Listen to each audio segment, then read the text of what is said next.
Bom dia para todos. Apesar do carinho que eu tenho para a língua portuguesa, eu não vou falar essa apresentação nessa língua, mas na minha língua. Eu queria só agradecer ao Luís para me permitir de fazer essa apresentação desse estudo aqui hoje. E ao Adilson, porque ele foi meu orientador nessa élaboration do trabalho. Donc bonjour à tous, le travail que je vais vous présenter fait partie d'un projet de sauvegarde du patrimoine que j'ai réalisé au cours d'un master en 2008 de l'Université de Nice et ici à Ouro Preto durant 6 mois. Il a été cadré au cours donc, de ce stage par le Centros dos Estudos do Século XVIII, acquis ici même à l'université, à l'école des mines, et cadré également par la chaire UNESCO aux femmes environnement et développement. Je vais passer. Voilà.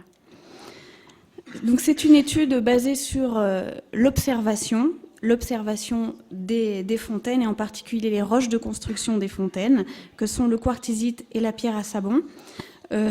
L'intérêt de cette étude étant de promouvoir leur restauration à l'avenir.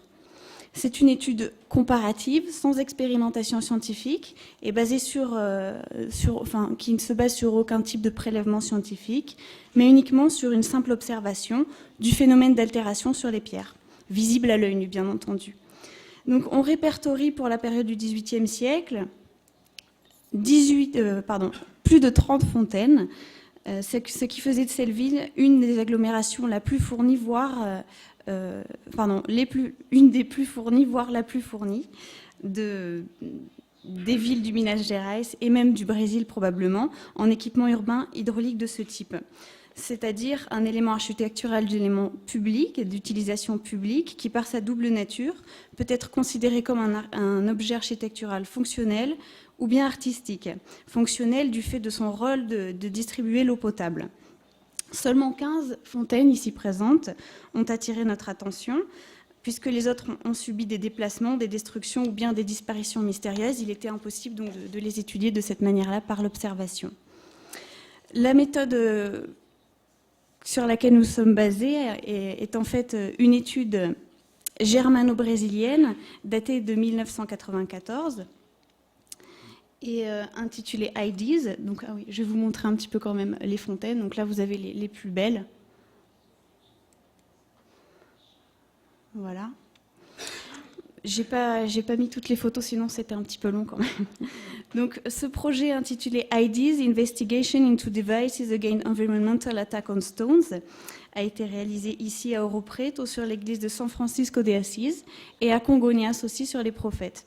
2 œuvres associées au maître incontesté du baroque brésilien, qui s'appelle donc Antonio Francisco Lisboa sous le nom d'Aleijadinho. Les hypothèses émises par cette étude germano-brésilienne au sujet des principales causes du phénomène d'altération que sont le quartzite et la pierre à sabon, de même que nos observations sur les éléments d'ornementation des fontaines, nous ont permis d'analyser éventuellement lesquelles parmi ces fontaines étaient atteintes d'un stade de dégradation des plus avancés. Nos objectifs sont dès lors d'ordre historique et technique. Historique, puisque nous partons à la découverte d'éléments architecturaux du XVIIIe siècle, avec leurs enjeux culturels, politiques et sociaux, mais également techniques, car nous avons recours à des données scientifiques pour établir un état des lieux et cette étude comparative. Nous avons donc, par le biais de cette étude, proposé des observations sur le phénomène d'altération, une mise en valeur finalement d'un sujet qui pourrait être traité par des scientifiques et des spécialistes pour sauver justement la perte de ce fabuleux patrimoine. Et enfin, donc, il pourrait éventuellement représenter une étude préliminaire non coûteuse à une campagne de restauration. Donc, avant de nous intéresser au phénomène d'altération propre des pierres, j'ai pensé intéressant de faire quelques rappels historiques au sujet de la ville d'Ouro Preto et avant tout du Minas Gerais. Au début du XVIIIe siècle, alors que l'occupation des territoires est déjà bien avancée, alors San Francisco de Assis, que tout le monde connaît, et Congonhas. Donc voici la carte du Minas Gerais au XVIIIe siècle. Alors que donc l'occupation est déjà bien avancée sur les côtes du Brésil, sur les régions littorales, surgit une série d'agglomérations de Parenti à Diamantina comme conséquence des expéditions minières. Progressivement, le paysage se façonne, notamment par l'apparition de petites agglomérations dites arraiais. Entre 1711 et 1714, un certain nombre d'entre elles vont être élevées au titre de villas, dont Ouro Preto, encore connu sous le nom de Vila Rica do Pilar. Située dans une zone topographique particulièrement accidentée et encaissée dans une zone profonde de montagnes minières, Ouro Preto est le centre du pouvoir et également l'un des premiers noyaux d'une activité intense d'extraction d'or, va devenir le siège du gouvernement de la capitainerie à partir de 1721. Les premières occupations sont dues aux expéditions pionnières des Bandeirantes et à l'installation de campements primitifs provisoires. Mais dès le premier quart du XVIIIe siècle, tel un mirage, des églises surgissent au sommet de monticules abrupts, formant un relief d'une violence et d'une complexité unique. Les rues enchevêtrées et sinusoïdales contournent cette agglomération tortueuse qui finalement a beaucoup plus une allure de ville, de territoire du Moyen-Âge. Seule la place Tiradentes, datée de la moitié du XVIIIe siècle, était quasiment plane, et donc l'est encore aujourd'hui d'ailleurs. C'est là que se faisaient front la Cámara et le Palacio do Governador, deux centres du pouvoir locaux. Donc, de fait de ces richesses locales, la couronne portugaise ne tardera pas à imposer son pouvoir et son autorité sur le territoire, notamment dans la seconde moitié du XVIIIe siècle, par l'adoption d'une structure sociale urbaine et par une organisation politique et administrative générant le processus de civilisation de la colonie. La structure de l'organisation urbaine d'Ouro Preto est aujourd'hui encore restée fidèle à celle du XVIIIe siècle, à l'époque de la colonisation portugaise, ce qui fait d'Ouro Preto un fabuleux témoin de civilisation urbaine implantée durant le siècle de l'or. Si bien qu'en 1981, la ville reçoit le titre de monument universel par le biais de l'UNESCO. Les fontaines sont des artefacts et sont intégrés à cette composition architecturale et sont des artefacts de représentation de cet espace urbain. Or, la construction de villes fut de tout temps un instrument de domination, comme d'ailleurs le souligne parmi tant d'autres Max Weber. Dans la seconde moitié du XVIIIe siècle, on assiste à d'importantes transformations dans l'espace urbain européen avec l'apparition d'un ensemble significatif d'équipements urbains avec ses ponts, ses places et ses fontaines. Il s'agit des premières œuvres publiques de type Cantalia à Ouro Preto, technique de taille de pierre bien éclairée. Je pense que tout le monde ici est au courant. Donc, mémoire du passé, les fontaines sont empreintes de divers facteurs anthropiques, conséquences de l'exploitation minière et de l'activité industrielle qui encore aujourd'hui est fortement présente. Ceci est visible d'un point de vue environnemental, notamment avec la qualité de l'eau, puisqu'elle témoigne de l'exploitation minière du fait de sa toxicité, mais également visible par les marques de détérioration présentes à la surface de la roche. C'est ce qui fait l'objet de notre attention dès à présent. Ces roches utilisées, que sont le quartzite et la pierre à savon, subissent un phénomène d'altération, c'est-à-dire une réaction indissociable du milieu environnant, provoquant l'accélération dramatique du procédé de détérioration à la surface de la roche. Outre la disparition de chefs-d'œuvre artistiques, la dégradation des fontaines réduit considérablement la lecture et l'analyse du langage iconographique dont elles sont empreintes. Or, je cite Claudia Damasek Fonseca, le paysage urbain résulte d'une convention imposée culturellement comme une série de valeurs esthétiques, commerciales et peut-être idéologiques. Élément important de la composition du paysage urbain, la fontaine résulte, pour celui qui détient le pouvoir au niveau local, d'une volonté de satisfaire une nécessité vitale, c'est-à-dire l'accès à l'eau potable. Au cours du XVIIIe siècle, du fait de la consolidation doctrinale de l'idée de souveraineté, du renforcement du dispositif politico-administratif, l'autorité royale investit beaucoup dans la symbolique. Par conséquent, il a précisément recours à des moyens expressifs de représentation dans les lieux où la présence particulièrement est fragile, comme au Minas Gerais, dans la seconde moitié du XVIIIe siècle. En effet, donc, ces codes iconographiques présents sur les fontaines sont révélateurs de l'importance et de l'instrumentalisation dont elles font preuve au cours du processus de construction du paysage urbain. Pour éviter que ces objets ne tombent dans l'oubli et tenter donc de reconstituer le passé colonial de la ville, il en va de la sauvegarde du site et notamment de ces nombreux complexes architecturaux représentatifs tels que les fontaines. Alors maintenant, après cette brève introduction historique, nous pouvons entrer dans le vif du sujet et parler de l'impact de l'environnement sur les matériaux, sur les pierres, qui entraînent leur altération. Divers procédés vont être des conséquences à ces impacts d'environnement, tels que la détérioration dans un premier temps.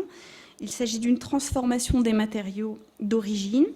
Les dégradations, elles, en revanche, n'impliquent pas de modification de matériaux, mais simplement une dégénérescence des caractéristiques des matériaux, affectant par conséquence la roche.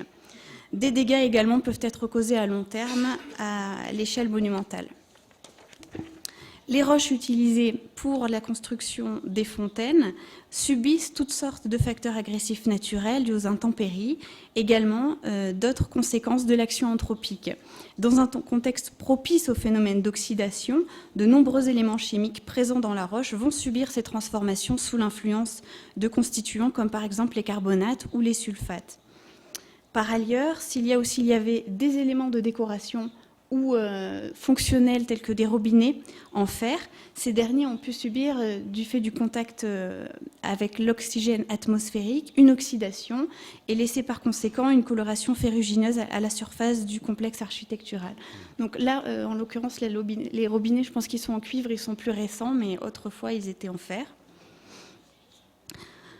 Les intempéries sont des phénomènes naturels qui provoquent l'interaction lente de facteurs physico-chimiques, mécaniques, géologiques et biologiques sur la pierre. Ces réactions vont provoquer les fractures. Voilà, vous avez un tableau qui résume un petit peu tout. Donc, ces réactions vont provoquer l'apparition de fractures sur la roche, d'où s'exerce l'infiltration de solutions aqueuses favorisant l'action de micro-organismes vivants. On différencie deux catégories de causes d'altération liées aux intempéries, externes et internes. Les causes externes agissent sur la roche, quelle que soit sa nature. Il s'agit d'un processus physique qui dépend des variations d'humidité et de température.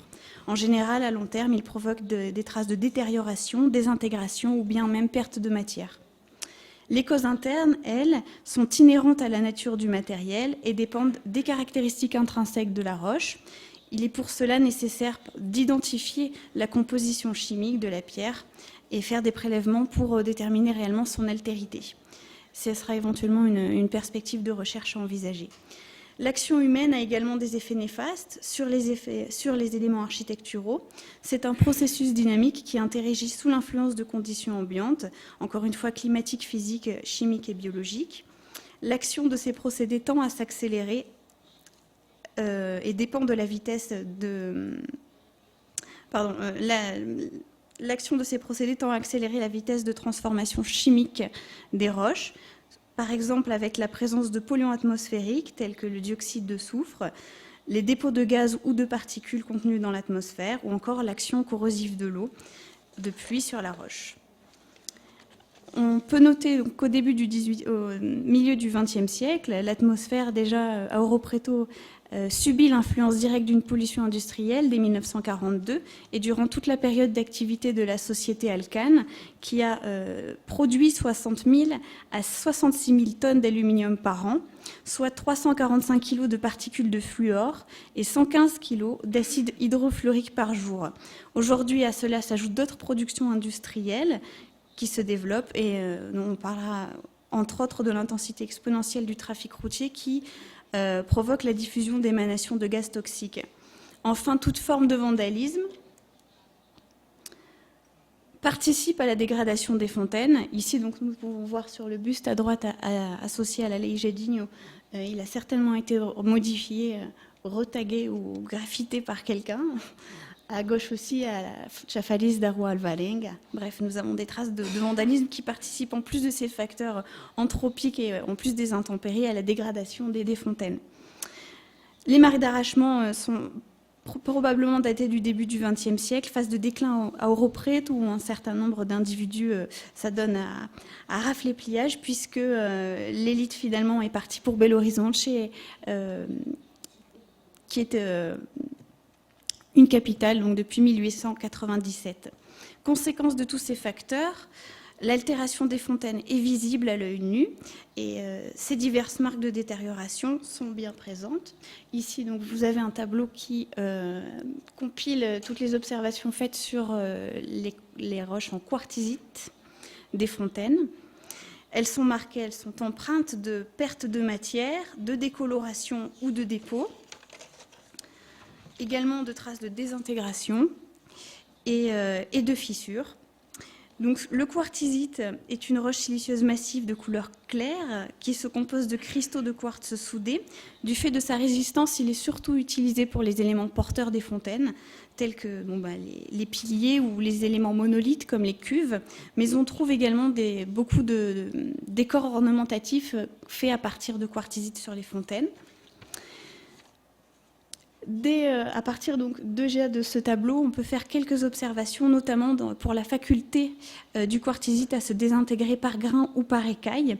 Ceci est certainement dû à l'attaque directe de l'environnement sur le ciment liant des cristaux de quartz, qui provoque à long terme un grand risque de fragilisation et de perte de matière.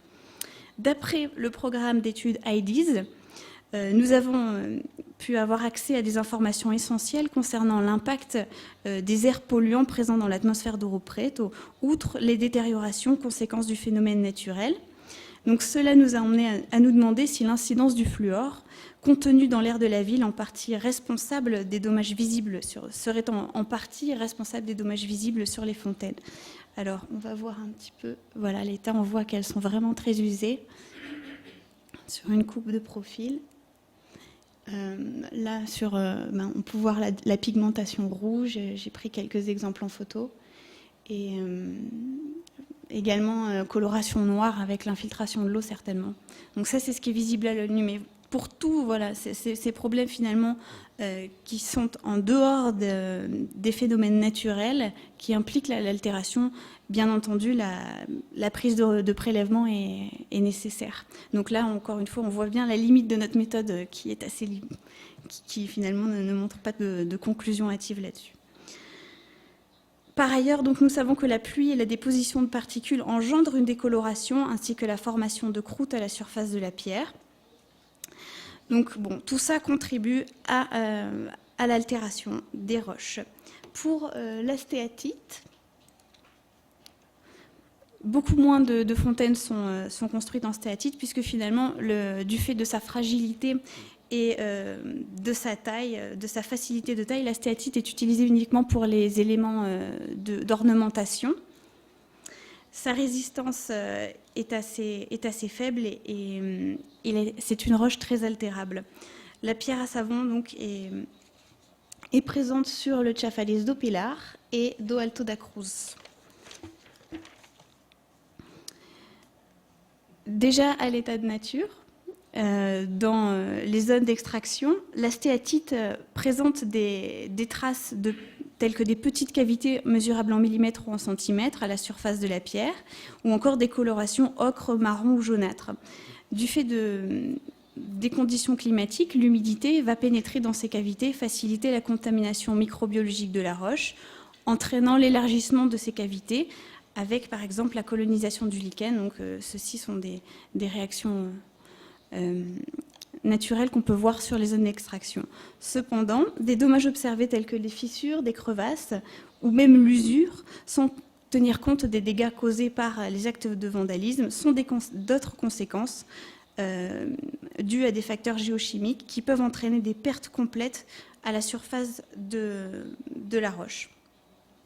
Donc à partir de ces observations sur toutes les fontaines et des évaluations réalisées sur l'état de dégradation mesurable en millimètres et en centimètres observés sur la roche, nous avons proposé 5 catégories de stades de dégradation par code de couleur, le rouge impliquant des dommages très sévères.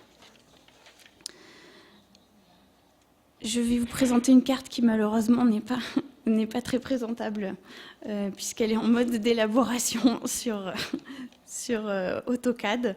Et donc pour la condenser dans cette présentation, c'était pas évident. Mais bon, on peut voir les couleurs et la disposition sur tout le réseau urbain. Première remarque, il est facile de noter que les fontaines les plus abîmées sont là dans les axes principaux les plus souvent utilisés où la circulation routière est régulière. Leur état de dégradation est parfois très avancé, soit particulièrement pour 3 des fontaines qui ne sont pas des plus anciennes, mais qui sont des plus ouvragées d'Ouro Preto, Chafariz de Marília das Contas et do Alto da Cruz. L'actualité, donc, leur urgence d'intervention apparaîtrait plutôt comme d'actualité pour leur sauvegarde. L'état des lieux que nous proposons est uniquement basé sur l'observation, donc il demeure par conséquent plus que limité. Il reste à déterminer les causes exactes de ce bilan dramatique.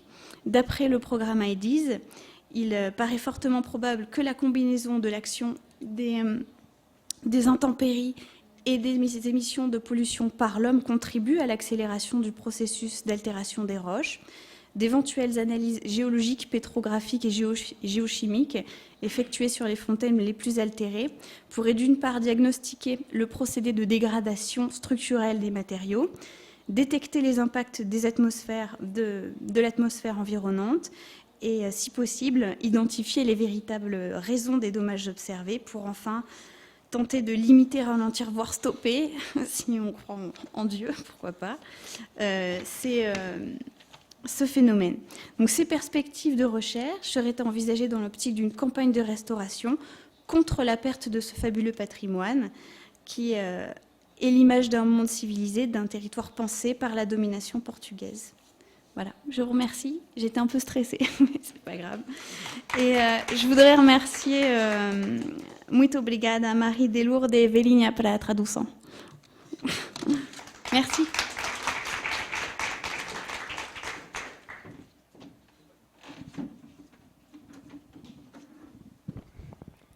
Merci. Deixar a palavra aberta. Nós estamos já terminando a sessão da manhã, com atraso, para a gente não interferir no início da sessão da tarde, que está marcada para as 14 horas, certinho. Queria, então, agradecer a todos. A participação de todos nessa sessão da tarde é muito importante, porque nós vamos discutir a questão da formação em conservação e restauração. O Brasil já tem uma diversidade muito grande, com cursos ao nível de auxiliar, curso ao nível de técnico. Aqui em Ouro Preto nós temos tecnólogo em conservação na área de arquitetura, técnicos em conservação formados pela FAOP. A UFMG tem o curso de graduação em conservação e restauração de bens culturais móveis. A Escola de Arquitetura tem curso de especialização na área, o mestrado em arquitetura também, mestrado em arquitetura e patrimônio sustentável. Eu tenho aqui vários folhetos, para quem não pegou ainda, de um curso de especialização em gestão do patrimônio cultural, que nós estamos lançando agora pela Universidade Federal de Minas Gerais, colaboração entre a Escola de Belas Artes, a Faculdade de Filosofia e Ciências Humanas e a Escola de Arquitetura. E, então, espero que nós estejamos todos aqui às 14 horas. Muito obrigado.